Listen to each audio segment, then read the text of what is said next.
You ask Tiger to calculate. This deals with the order of operations. The final result is 86.667 equals 34.667. Let's solve it step by step. Perform any multiplication or division, from left to right.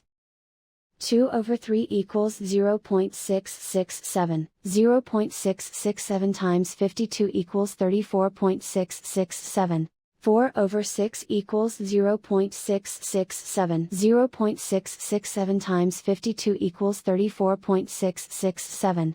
Calculate any addition or subtraction, from left to right.